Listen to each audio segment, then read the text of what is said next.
تلقاه منشورا اقرأ كتابك كفى بنفسك اليوم عليك حسيبا آمنت بالله صدق الله العظيم اللهم صل على سيدنا ومولانا محمد وعلى آل سيدنا ومولانا محمد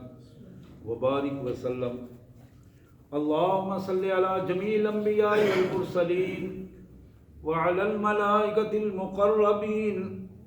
وعلى سائر الصحابة والتابعين وعلى عباد الله الصالحين۔ اللہ کے پاک کلام قرآن مجید میں یہ 15واں پارہ ہے اور سورہ بنی اسرائیل کی آیت نمبر 9 سے لے کر آیت نمبر 14 تک میں نے تلاوت کی ہے۔ بڑی معروف آیات ہیں یہ اور بڑی اہم آیات ہیں۔ اللہ سے دعا ہے کہ اللہ تبارک و تعالیٰ قرآن مجید کی ان تعلیمات کو سمجھنے اور اس پر عمل کرنے کی توفیق عطا فرمائے۔ سب سے پہلے ان مبارک آیات کا سادہ سا مفہوم، اللہ کے مبارک نام سے جو بڑا مہربان، بہت زیادہ رحم کرنے والا ہے۔ ان ھذا القرآن یہدی للتی ہی اقوم، بلا شبہ یہ قرآن مجید اس راستے کی طرف رہنمائی کرتا ہے جو راستہ مضبوط ترین راستہ ہے اور بالکل سیدھا اور بالکل منزل پر پہنچا دینے والا راستہ ہے۔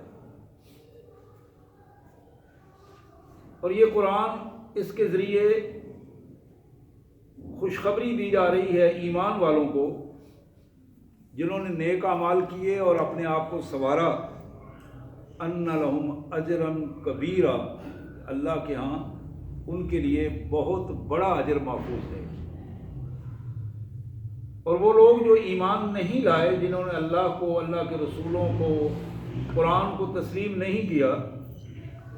اعتدنا لہم عذابا علیما، ان کے لیے ہم نے ایسا عذاب تیار کر رکھا ہے جو ایک ایک جوڑ میں ٹیسیں اٹھا دینے والا ہے۔ عذاب علیم، جوڑوں میں ٹیسیں اٹھا دینے والا دردناک عذاب۔ وَيَدْعُ الْإِنسَانُ بِالشَّرِّ دُعَاءُ بِالْخَيْرِ وَكَانَ الْإِنسَانُ عَجُولًا، انسان جب دعا کرتا ہے تو جذبات میں خیر کی بجائے جس طرح خیر مانگی جاتی ہے اس طرح شر مانگنا شروع کر دیتا ہے۔ اور حقیقت یہ ہے کہ انسان بڑا جلد باز ہے۔ ہم نے رات اور دن دونوں کو خوبصورت نشانیاں بنا کر تمہارے سامنے رکھا ہے۔ جب رات آتی ہے تو دن کی نشانی ختم ہو جاتی ہے، اور جب دن آتا ہے تو رات کی نشانی ختم ہو جاتی ہے، اور ایک تسلسل ہے جو چل رہا ہے۔ اور ہم نے رات کے آرام کے ساتھ ساتھ دن کو مبصرۃ لتبتغوا فضلا من ربکم، دن کو اس طرح کا روشن دن بنایا ہے کہ تم اس دن کی روشنی میں اپنی ضرورت کے رزق کو تلاش کرو اور اپنے رب کا فضل سمجھ کر رزق کے حلال کو تلاش کر کے لاؤ۔ اور پھر یہ دن اور رات اس لیے بھی ہیں کہ اس سے حساب و کتاب اور ماہ و سال کی کیفیات جو ہیں وہ بھی سامنے آ جائیں۔ وَكُلَّ شَيْءٍ فَصَّلْنَاهُ تَفْصِيلًا، ایک ایک چیز کو ہم نے پوری تفصیل کے ساتھ بیان کر دیا ہے۔ اور اس سے آگے بڑھ کر ایک بہت بڑی حقیقت یہ ہے، وَكُلَّ إِنسَانٍ أَلْزَمْنَاهُ طَائِرَهُ فِي عُنُقِهِ، ہر انسان کا نامہ اعمال جو کچھ وہ کر رہا ہے، یوں سمجھو کہ ہم نے اس کے گردن میں لٹکا دیا ہے، اس کے سینے میں رکھ دیا ہے اس کو۔ وَنُخْرِجُ لَهُ يَوْمَ الْقِيَامَةِ كِتَابًا يَلْقَاهُ مَنشُورًا، کل قیامت کے دن یہی نامہ اعمال جو خود اس کا کردار لکھ رہا ہے اور خود اس کے اندر سے وہ گواہیاں موجود ہیں، وہی نامہ اعمال نکلے گا، اور یہ اس کو کھول کر جب دیکھے گا تو اس کی کیفیات ہی بدل جائیں گی، اور حکم ہوگا اقرا کتابک، یہ تمہارا نامہ اعمال ہے، اسے پڑھو، یہ ریکارڈ ہے تمہارا۔ کفا بنفسک الیوم علیک حسیبا، آج کسی اور ایویڈنس کی ضرورت بھی نہیں ہے تمہارے اوپر، تمہارے خلاف، تمہارا اپنے جسم کی یہ گواہیاں، یہ نامہ اعمال ہی کافی ہے۔ من اہتدی فانما یہتدی لنفسہ ومن ضل فانما یضل علیہا، لوگوں، جو بندہ سیدھی راہ پر چلنا چاہے یقیناً اللہ اسے ہدایت دیتے ہیں اور سیدھی راہ چلاتے ہیں، لیکن جو شخص خود راستے سے گمراہ ہو جائے، راستے کو، صحیح راستے کو چھوڑ کر دوسرے راستے کو اختیار کر لے، فإنما يضل علیہا، اس کا گمراہ ہو جانا، اس کا اصل راستے سے بھٹک جانا، ہدایت کے راستے کو چھوڑ کر گمراہی کے راستے کو چن لینا، یضل علیہا، اس کا بوجھ اس کے اپنے اوپر ہے، اس کی ذمہ دار یہ خود ہے، اور اس ذمہ داری کو یہ خود اس کا بھگتے گا۔ اور یہی وہ حقیقت ہے، وَلَا تَزِرُ وَازِرَةٌ وِزْرَ أُخْرَىٰ، کل قیامت کے دن کوئی فرد کسی دوسرے کا بوجھ نہیں اٹھائے گا، کوئی کسی دوسرے کے گناہ میں نہیں پکڑا جائے گا۔ وَمَا كُنَّا مُعَذِّبِينَ حَتَّىٰ نَبْعَثَ رَسُولًا، ہم کسی بھی آبادی کو، کسی بھی قوم کو اس وقت تک عذاب میں مبتلا نہیں کرتے جب تک کہ ان کے پاس اپنا نمائندہ بھیج کر انہیں خبردار نہیں کر دیتے۔ وَإِذَا أَرَدْنَا أَن نُهْلِكَ قَرْيَةً أَمَرْنَا مُتْرَفِيهَا فَفَسَقُوا فِيهَا فَحَقَّ عَلَيْهَا الْقَوْلُ فَدَمَّرْنَاهَا تَدْمِيرًا، جب کسی آبادی کی تباہی، ذلت، رسوائی اس کا وقت آ جاتا ہے، کسی ملک کی قوموں کو ذلت و رسوائی کا وقت آتا ہے، پھر کیا ہوتا ہے؟ امرنا مترفیہا ففسقوا فیہا، وہاں کی جو وڈیرے ہیں، بدماش ہیں، غنڈے ہیں، با اختیار ہیں، جو بڑے بڑے عہدوں پر بیٹھے ہوئے ہیں، پھر ان کے کان مروڑے جاتے ہیں۔ مترفیہا، وہ بدماشیاں کرنا شروع کر دیتے ہیں، وہ اپنے سے باہر نکلنا شروع ہو جاتے ہیں، بڑی بڑی ڈینگیں مارنا شروع ہو جاتے ہیں۔ فحق علیہ القول، یہی وہ کیفیت ہوتی ہے کہ ہمارا فیصلہ ان پر ثابت ہو جاتا ہے، جب فیصلہ ان پر لاگو ہو جاتا ہے، فدمرناها تدمیرا، تو پھر ہم ایسی سزا دیتے ہیں کہ وہ ذلت و رسوائی کا نمونہ بن جاتے ہیں۔ وَكَمْ أَهْلَكْنَا مِنَ الْقُرُونِ مِنْ بَعْدِ نوح، حضرت نوح علیہ السلام کے بعد کتنی قومیں ایسی آئیں کہ ہم نے ان کو یکے بعد دیگرے ان کی بے حسی، ان کی نافرمانیوں اور ان کی جسارتوں پر انہیں ہم نے تباہ و برباد کیا، سزائیں دی۔ حقیقت یہ ہے کہ وَكَفَىٰ بِرَبِّكَ بِذُنُوبِ عِبَادِهِ خَبِيرًا بَصِيرًا، یہ بات طے ہے اور نوٹ کر لو کہ تمہارا رب اپنے بندوں کی ایک ایک لفظ، ایک ایک غلطی سے پوری طرح واقف ہے، دیکھ بھی رہا ہے اور جانتا بھی ہے۔ سبحان اللہ و بحمدہ، سبحان اللہ العظیم و بحمدہ نستغفر اللہ، یا کریم یا ارحم الراحمین یا ذا الجلال والاکرام، وصلی اللہ علی النبی وعلی آلہ و اصحابہ و ازواجہ و بناتہ وبارک وسلم۔ حضرات، یہ اسلامی سال میں رجب المرجب کے آخری لمحات ہیں، آخری دن ہیں، ایک آدھ دن ہے جو گزر رہا ہے، اور اس کا اپنا ایک پیغام ہے۔ اسلامی تاریخ میں اسلامی اوقات جو ماہ و سال بنائے گئے ہیں، ان میں سے ہر ایک کا اپنا اپنا ایک پیغام ہے،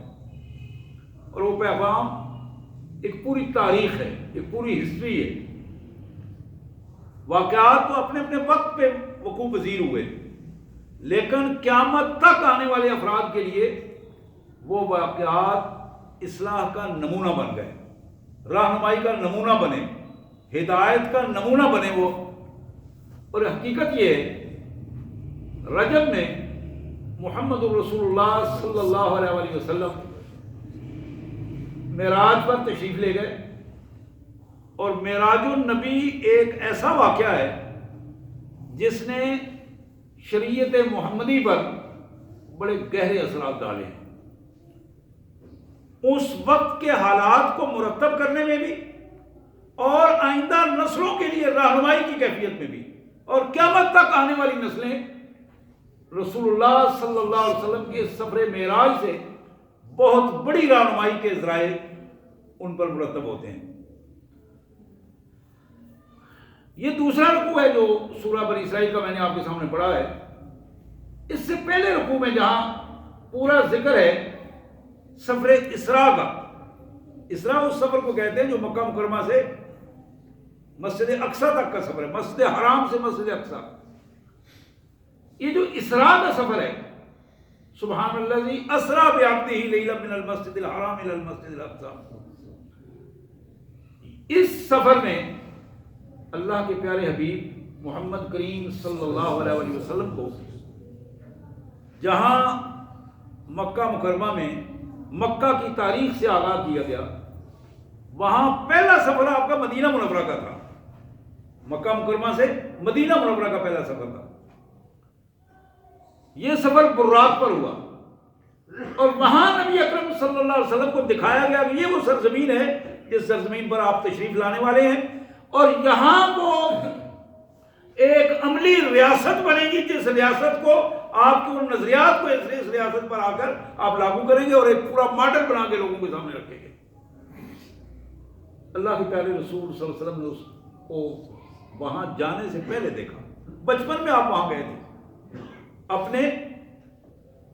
والد محترم کی وفات کے بعد اپنی والدہ محترمہ کے ساتھ سفر کر کے جب واپس تشریف لا رہے تھے تو والدہ کی وفات کے بعد دوبارہ جانے کا اتفاق نہیں ہوا۔ اب یہاں نبی رحمت صلی اللہ علیہ وسلم معراج کے موقع پر یہ شیب ابی طالب سے نکلنے کے بعد مشکل ترین دور جس میں آپ کے ساتھیوں کا مادی طور پر بہت زیادہ نقصان کر دیا گیا، دنیاوی انداز میں ہر وہ آسانی کا راستہ مسدود کرنے کی کوشش کی، بند کرنے کی کوشش کی گئی جو آپ کے لیے سہولت مہیا کر سکتا تھا۔ اور یہ 3 سال جو شیب ابی طالب کا دور تھا، اس 3 سالہ دور میں پوری کوشش کی گئی کہ ایک کھانے کا لقمہ بھی یہاں شیب ابی طالب کی طرف نہ جائے۔ ان حالات میں محمد کریم صلی اللہ علیہ وسلم پر ایک دور وہ آیا جو جسے غم و اندوہ کا سال کہا جاتا ہے، عام الحزن کہا جاتا ہے تاریخ میں، اور یہ وہ لمحات تھے جو اللہ کے رسول صلی اللہ علیہ وسلم پر بڑی بھاری لمحات تھے۔ یعنی آپ اندازہ کریں کہ 3 سال کی اسے قید کہہ لیں شیب ابی طالب کی، 3 سال کی اس قید کے بعد پوری فیملی کی قید، وہاں ام المومنین سیدہ خدیجہ الکبریٰ کا انتقال ہوا، اور یہ ایک مادی زندگی میں ام المومنین ایک وہ عظیم ہستی تھی جنہوں نے آپ کو، اپنی عزت کو، اپنی مال و دولت کو، اپنی ساکھ کو، اپنی برادری کو، رشتہ داروں کو، سب کو اللہ کے رسول صلی اللہ علیہ وسلم اور اللہ کے دین کے لیے وقف کر دیا تھا۔ وہ عظیم خاتون ان کا انتقال ہوا، اور پھر جناب ابو طالب اگرچہ مسلمان نہیں ہوئے لیکن اپنی فیملی کے اعتبار سے محمد رسول اللہ صلی اللہ علیہ وسلم کے ساتھ جو ان کا تعلق تھا، اپنے باپ کی وصیت کی وجہ سے اس تعلق کو انہوں نے خوبصورتی سے نبھایا۔ اور یہ وہ لمحے تھے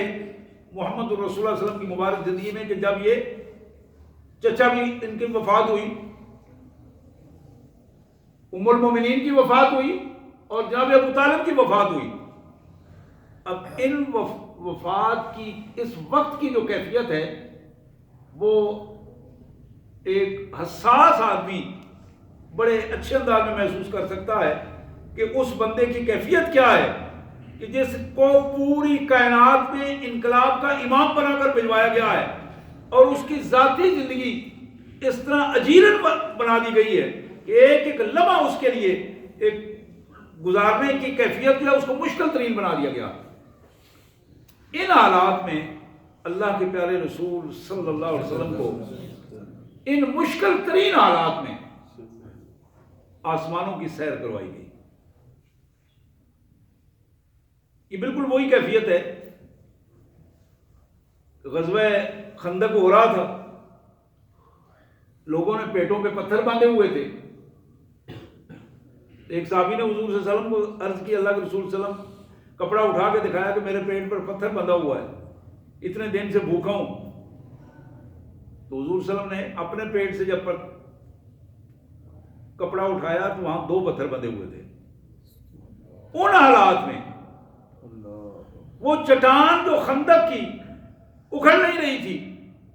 اور وہاں جب گینتی ماری جا رہی تھی تو رسول اللہ صلی اللہ علیہ وسلم نے اپنے ہاتھ سے اس چٹان پہ جب گینتی ماری تو وہاں شرارے نکلے, شعلے نکلے. اللہ کے رسول صلی اللہ علیہ وسلم نے فرمایا, خدا کی قسم اللہ نے مجھے کسرا کے محلات دکھائے ہیں اور یہ خوشخبری ہے تمہارے لیے ایمان والو کہ کسرا تمہارے قدموں کو, اس کے محلات تمہارے قدموں سے روندے جائیں گے, تم ان کے مالک بنو گے. ایران فتح ہو جائے گا, روم فتح ہو جائے گا. یہ خوشخبریاں ان حالات میں سنائی جا رہی ہیں کہ جب مسلمانوں کی پوزیشن جو ہے, اور وہ کافر یہ بات سن کر کہا کرتے تھے کہ عجیب قسم کے لوگ ہیں, کنگلے ہیں, کھانے کا ان کے پاس موجود نہیں ہے, دنیا کی سپر پاور بننے جا رہے ہیں. آج بھی کبھی کبھی ایسا ہوتا ہے کہ اگر کوئی اسلامی نظام کی حقیقی بات کر لے تو لوگ کہتے ہیں دیش کی طرف دیکھو, حالت کیا ہے اس کی, غریب آدمی ہے, نہ کوئی جاگیرداری کی کوئی پوزیشن ہے, نہ کوئی عہدے کی پوزیشن ہے, نہ کوئی حکومتی اس انداز میں سرپرستیاں ہیں. یہ بہت بڑا انقلاب برپا کرنے کی کوشش کر رہے ہیں, انقلاب برپا کرنے کی باتیں کر رہے ہیں. اور یہ بات اللہ کا اصول ہے حضرات, ہمیشہ تاریخ اس کی گواہ ہے. اللہ نے جب بھی کسی قوم میں تبدیلی لائی ہے, انقلاب آیا ہے, وہ ہمیشہ غریب لوگوں کے ہاتھوں آیا ہے, نوعمر اور نوجوان لوگوں کے ہاتھوں آیا ہے اور غرباء کے ہاتھوں آیا ہے. اللہ کے رسول صلی اللہ علیہ وسلم نے فرمایا, بدا الاسلام غریبا وسیعود کما بدا فطوبى للغرباء. لوگوں, اسلام کا آغاز غریب لوگوں سے ہوا. بدا الاسلام غریبا, اسلام بذات خود ایک انجانی کیفیت میں انجانے لوگوں کے ہاتھوں, وہ لوگ کہ دنیا داری کے وسائل جن کے پاس نہیں تھے, ان کے ہاتھوں میں اسلام کا آغاز ہوا. وَسَيَعُودُ كَمَا بَدَا. اس عروج کے بعد اسلام پھر وہی لوٹے گا, اسی طرح کے غریب اور اسی طرح کے انجان لوگوں کے ہاتھوں میں ہوگا. فَطُوبَى لِلْغُرَبَاء. حضور نے فرمایا کہ میں غرباء کو خوشخبری دیتا ہوں, ان کے لیے خوشخبری ہے. اور پھر وہ دوسری حدیث میں خوشخبری یہ ہے کہ وہ مالی طور پر کلاش لوگ جن کے وسائل اتنے موجود نہیں لیکن اپنے وسائل کی کمی کے باوجود اللہ کے دین کو اور محمد الرسول اللہ کی شریعت کا دامن تھامے ہوئے ہیں. حضور صلی اللہ علیہ وسلم نے فرمایا کہ یہ وہ لوگ ہیں جو جنت میں عام عمراء سے, جو نیک عمراء ہیں, ان سے 500 سال پہلے جنت کی خوشبو سونگی اور پہلے جائیں گے جنت میں. تو یہ وہ کیفیت ہے جس کو یہاں ہمارے سامنے رکھا گیا. میں منظر آپ کے سامنے رکھ رہا تھا, محمد کریم صلی اللہ علیہ وسلم کو معراج کروایا گیا. اب اس معراج میں 3 بنیادی طور پر قوموں کا تجزیہ اللہ تعالیٰ نے اپنے پیارے رسول صلی اللہ علیہ وسلم کے سامنے پیش کیا. آدم علیہ السلام سے لے کر جناب نوح تک پورا ایک دور ہے, اور جناب نوح کی قوم کا تجزیہ اس معراج کے دوران رسول اللہ صلی اللہ علیہ وسلم کو پیش کیا گیا. اور جناب نوح علیہ السلام کے بعد جناب ابراہیم علیہ السلام سے لے کر جناب موسیٰ علیہ السلام تک یہ ایک عروج کا ایک دور ہے, قوموں کے عروج کا دور, اور پھر رہنماؤں کے عروج کا دور. یہ نمرود کا دور ہے, یہ فرعون کا دور ہے, وقت کی بڑی بڑی قیادتوں کو ان کے کنگروں سے ہلا کر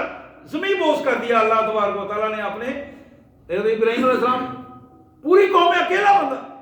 اکیلا انسان، پوری قوم، بادشاہ بھی ساتھ ہے، باقی ساتھ ہے، خود ابراہیم علیہ السلام کا والد ان کے ساتھ، ساری فیملی ان کے ساتھ. لیکن اللہ نے فرمایا کہ ابراہیم اکیلا ہی پوری امت ہے، ابراہیم اکیلا ہی انقلابی ہے. اس اکیلے انقلابی رہنما نے نمرود کی حکومت کی جڑوں تک کو گھیر کے رکھ دیا. حضرت موسیٰ علیہ السلام کے بارے میں بڑی معروف بات ہے. فرعون کہا کرتا تھا یار جو بندہ میرے گھر پلا ہے، جس کی اپنی کوئی جائیداد نہیں ہے، جو غلام قوم کا فرد ہے، مختلف قسم کی الزامات مختلف حوالوں سے اپنے درباریوں کے سامنے کہا کرتا تھا. دیکھو یہ بندہ تمہاری حکومت کو توڑنے آیا ہے، الفاظ سے اس کے، یہ بندہ چاہتا ہے کہ تمہاری حکومت، تمہارا اقتدار ختم ہو جائے. یہ بندہ نظام کو ڈی ریل کرنا چاہتا ہے، سسٹم کو خراب کرنا چاہتا ہے. یہ وہ الفاظ ہے قرآن مجید نے مختلف حوالوں سے ہمارے سامنے رکھے. لیکن کائنات کے مالک نے انہی دو بھائیوں کے ذریعے،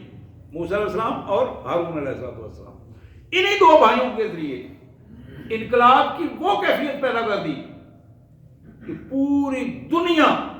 اس کے سامنے آج تک اس بندے کا جسم موجود ہے کہ یہ وہ بندہ تھا جو اس اللہ کی کائنات پر، اللہ کا کھا کر، اللہ کی سرزمین پر رہ کر نعوذ باللہ اپنے آپ کو خدا کہتا تھا، رب کہتا تھا. آج دیکھو کہ اس کی حالت کیا ہے. اللہ تعالیٰ نے قیامت تک کے لیے اسے نمونہ بنا دیا. تو میرے انتہائی پیارے بھائیوں، آپ اس پوری کی پوری ہسٹری کو جب دیکھیں گے، جناب آدم علیہ السلام سے لے کر نوح علیہ السلام تک، حضرت نوح سے لے کر ابراہیم تک، حضرت ابراہیم سے حضرت موسیٰ تک، حضرت موسیٰ اور حضرت عیسیٰ علیہ السلام علیہ السلام، ان سب پر اللہ کی رحمتیں ہوں، اللہ ان کے درجات بلند فرمائے اپنے انبیاء کے. ان میں سے ہر ایک نے اپنی اپنی صلاحیتوں کو صرف کر کے اکیلے پوری کی پوری قوموں کو ہدایت کا راستہ دکھایا اور اللہ تبارک و تعالیٰ کی رحمتوں سے انہیں سرشار کیا. محمد الرسول اللہ صلی اللہ علیہ وآلہ وسلم کو یہ ساری چیزیں بتا کر اور پھر مسجد اقصیٰ میں پورے کے پورے انبیاء کرام کو ملاقات کے ذریعے رسول اللہ صلی اللہ علیہ وسلم کو دکھا کر اور پھر ان کی امامت اور سیادت کا ایک پورا نمونہ دیا. اور اس کے بعد اللہ تبارک و تعالیٰ نے محمد الرسول اللہ صلی اللہ علیہ وسلم کو بتایا کہ میرے رسول، ان لوگوں کے سامنے اعلان کر دو انی رسول اللہ الیکم جمیعا، میں تم سب کی طرف، کائنات میں تم سب کی طرف اللہ کا پیغام لے کر آیا ہوں، اور تمہارے سب کے اندر ایک انقلاب برپا کرنے کی مجھے ذمہ داری دی گئی ہے. کسی قبیلے کو چھوڑا نہیں، کسی قوم کو نہیں چھوڑا، کسی علاقے کو نہیں چھوڑا، بلا تفریق ہر قبیلہ، ہر قوم، ہر علاقہ محمد الرسول اللہ صلی اللہ علیہ وسلم کی دعوت کا مخاطب ہے. اور اس دعوت کے خطاب کے ساتھ ہی اللہ نے ان قوموں جن کو میں نے آپ کے سامنے تذکرہ کیا، بالخصوص قوم بنی اسرائیل، اس سورہ اسراء کی شروع میں ان کا تذکرہ کر کے 2 دفعہ تذکرہ فرمایا. انہوں نے 2 دفعہ اللہ کے حکم سے سرتابی کی. دونوں دفعہ جب اللہ کے حکم سے سرتابی کی تو نتیجہ یہ نکلا کہ اللہ تبارک و تعالیٰ کی گرفت ان پر آئی، اور وہ گرفت پھر اس انداز میں آئی کہ ان کے گھر بھی تباہ ہوئے، ان کے کاروبار بھی تباہ ہوئے، اور ان کے عبادت گاہیں بھی تباہ ہو گئی. اور وقت کے ظالموں نے جوتوں سمیت مسجدوں میں ان کو گھس کر مارا، اور وہاں ان لوگوں کی تباہی اور ذلت اور رسوائی کا نمونہ بنے ہو. یہ چیزیں سنائی جا رہی ہیں رسول اللہ صلی اللہ علیہ وسلم کی امت کو، مجھے اور آپ کو. ہمارا عمومی نقطہ نظر یہ بنتا ہے کہ جو شخص کلمہ پڑھتا ہے، نماز پڑھتا ہے، روزے رکھتا ہے، حج اور زکوٰۃ کے فرائض سر انجام دیتا ہے، اس نے بحیثیت مسلمان اپنی ذمہ داری ادا کر دی ہے۔ لیکن حضرات، اس معراج النبی صلی اللہ علیہ وآلہ وسلم کے پیغام کی جو کیفیت ہے، اقبال مرحوم نے ایک جملے میں اس پیغام کو ہمارے سامنے رکھا ہے، ایک ہی جملے میں، سبق ملا ہے معراج مصطفیٰ سے مجھے کہ عالم بشریت کی زد میں ہے گردوں۔ محمد کریم صلی اللہ علیہ وسلم کے معراج سے اقبال کہتا ہے کہ جو مجھے سبق ملا ہے وہ یہ ہے کہ اللہ نے یہ راستہ کھول دیا ہے کہ جس طرح محمد رسول اللہ صلی اللہ علیہ وسلم زمین سے آسمان کی بلندیوں پر گئے، اسی طرح محمد رسول اللہ صلی اللہ علیہ وسلم کا امتی، اس کی یہ ذمہ داری بنتی ہے کہ وہ اپنے نبی کے پیچھے اسی کیفیت میں اس دنیا کو، اس کے افراد کو، اس کے ماحول کو، اس دنیا کی کمزوریوں کو رفع کر کے انہیں علو اور بلندی عطا کرے اور انقلاب کے ذریعے اس پوری کی پوری دنیا کی کیفیات کو تبدیل کر دے۔ اب ہماری ساری کی ساری سوچ ابھی تک سالوں بعد گزرنے کے باوجود، صدیوں گزرنے کے باوجود، ابھی تک سوچ جو اس حوالے سے موجود ہے وہ محض یہ ہے کہ گھر میں بچہ پیدا ہوا، اس کو تھوڑی بہت تعلیم دی، پھر اس نے کھانے کا سلسلہ جو اس کا شروع ہوا، اور پھر اس کی ذمہ داری کمانے میں لگائی، اور بالآخر کماتے کماتے وہ بوڑھا ہو گیا اور اس دنیا سے رخصت ہو گیا۔ تو ہم نے کہا کہ اس بندے نے اگر کوئی بڑا بلنڈر نہیں کیا تو یہ بندہ جو ہے وہ کامیاب زندگی گزار گیا ہے۔ حضرات، اگر ہم اس سطح پہ دیکھیں گے تو بہت سارے جانور ہمیں نظر آئیں گے جو اس طرح کی کامیاب زندگی گزارتے ہیں۔ دنیا میں آئے اور پہلے محتاجی کی زندگی، جنگل میں رہے تو اس کے ماں باپ نے اسے کو تھوڑا بہت سکھایا، اور اگر پالتو جانور تھا تو پھر جہاں جس نے پالا اس نے اس کو شروع میں وہ راستہ دکھایا۔ بالآخر وہی جانور جب چلنے پھرنے کے قابل ہو گیا تو پھر جنگل میں اپنی خوراک خود تلاش کرنے لگا۔ پھر جب اس نے اپنا وقت گزارا جنگل میں، بالآخر ایک وقت آیا کہ اس کی زندگی بھی ختم ہو گئی، وہ کسی کے کام آیا اور معاملات جو ہے وہ ختم ہو گئے۔ کائنات کا مالک جس نے ہمیں اشرف المخلوقات بنایا ہے، اس کائنات کے مالک کا یہ پیغام ہے کہ انسانوں، تمہیں محمد رسول اللہ کی امت بنایا ہے تو تمہارا شرف یہ ہے کہ جس طرح کا شرف ہم نے تمہارے نبی کو دیا ہے، تمہارے رسول کو دیا ہے، جو سٹیٹس ہم نے اس کو دیا ہے، باقی امتوں کے مقابلے میں تمہیں اپنے اس سٹیٹس کو پہنچنا ہے۔ جس طرح تمہارا نبی باقی نبیوں سے افضل ہے، تمہارے نبی کی دعوت باقی نبیوں کی دعوت سے افضل ہے، تمہارے نبی کی ذمہ داری باقی نبیوں کے سے زیادہ ذمہ داری رہی ہے، اسی طرح جس طرح ان کی ذمہ داری زیادہ تھی، تمہاری ذمہ داری بھی زیادہ ہے۔ تمہیں بھی میدان عمل میں نکلنا ہے، تمہیں بھی لوگوں کے سامنے اللہ کے دین کو بلند کر کے اللہ کے دین کا فریرہ لہرا کر لوگوں کو بتانا ہے، تب تمہاری ذمہ داری جو پوری ہوگی، تب جا کے تم اللہ کے دین کا ایک جب ماحول بناؤ گے، اس میں اپنا کردار ادا کرو گے، تو پھر اللہ کے یہاں تمہارا وہ سٹیٹس اور درجہ ہوگا جس کو امت وسط کہا گیا ہے۔ یہ واحد امت ہے جسے امت وسط کہا گیا ہے، اور امت وسط کا مطلب ہی یہ ہے کہ وہ امت جس کے درجات سب سے زیادہ بلند ہو، وہ امت جو اپنی ذمہ داریاں ادا کرنے میں سب سے زیادہ بلند ہو۔ تو حضرات، یہاں جس کیفیت میں یہ جو آیات میں نے ترجمہ آپ کے سامنے رکھا ہے، ان آیات میں بھی یہی اللہ تبارک و تعالیٰ ڈائریکٹ اپنے بندوں کو مخاطب کر کے فرما رہے ہیں کہ جو کچھ تم کر رہے ہو یہ سب کچھ ترتیب پا رہا ہے تمہارے اپنے کردار سے۔ تمہارا نامہ اعمال کو تمہارے کردار کا دوسرا نام ہے، اس کو یوں سمجھو کہ ہم نے تمہاری گردن میں لٹکا دیا ہے،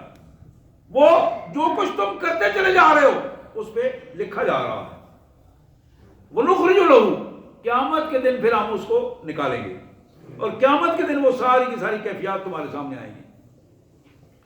اور حضرات یہ وہ کیفیت ہے کہ آج بھی اگر ہم پوری سنجیدگی کے ساتھ اپنے نامہ اعمال کے پس منظر میں اور اپنی امت مسلمہ کے سٹیٹس کے پس منظر میں اور محمد الرسول اللہ صلی اللہ علیہ وسلم کے عروج اور معراج کے پس منظر میں اگر اپنی تصویر دیکھنا چاہیں تو یہ تصویر بڑی دھندلی تصویر ہے. اس تصویر کو ہم نے جتنا خراب کرنے کی کوشش کی ہے، اس تصویر کو اپنی مرضی سے جتنے رنگ ہم نے اس میں لگائے ہیں، اس نے تصویر کا حلیہ بدل کے رکھ دیا ہے. آج پوری انسانیت جو آج ہمارے سامنے ایک نظریے کی بنیاد پر جسے ہمارے پیچھے کھڑا ہونا چاہیے تھا، آج اس انسانیت کی پوزیشن یہ ہے کہ وہ ہماری تصویر دیکھ کر اس میں کیڑے نکال رہی ہے. یہ امت مسلمہ ہے. یہ اپنے آپ کو انقلاب کی بات کرتے تھے، انہوں نے اللہ کے دین کو نافذ کرنا تھا. حضرات یہ وہ پوزیشن ہے کہ جس کے لیے قرآن بار بار ہمیں دعوت دیتا ہے کہ اپنے آپ کو سنبھالو اور محمد الرسول اللہ صلی اللہ علیہ وسلم کے لائے ہوئے اس نظام کو درست انداز میں محسوس کر کے اپنے آپ کو اس سٹیج پہ لے کے آؤ کہ جس سٹیج پر محمد الرسول اللہ صلی اللہ علیہ وسلم تمہیں دیکھنا چاہتے ہیں. اور یہی وہ کیفیت ہے جس کو اللہ کے رسول صلی اللہ علیہ وسلم نے فرمایا کہ لوگوں، بنی اسرائیل میں جب کوئی خرابی آتی تھی تو انہیں ایک نیا نبی آ جاتا تھا اس خرابی کو دور کرنے کے لیے. جب وہ تسلسل رکتا تھا اللہ تعالیٰ نئے نبی یا رسول کو بھجوا دیتے تھے. لیکن آپ نے فرمایا کہ میرے بعد کوئی نبی یا رسول نہیں آئے گا، میرے بعد میری امت کے علماء نے، میرے بعد میری امت کے مجاہدین نے، میرے بعد میری امت کے ہر فرد پر یہ لازم ہے کہ تمہیں میرا پیغام پوری دنیا تک پہنچانا ہے. اور یہ میرا پیغام پوری دنیا تک پہنچانے کا مطلب یہ ہے کہ ایک بندہ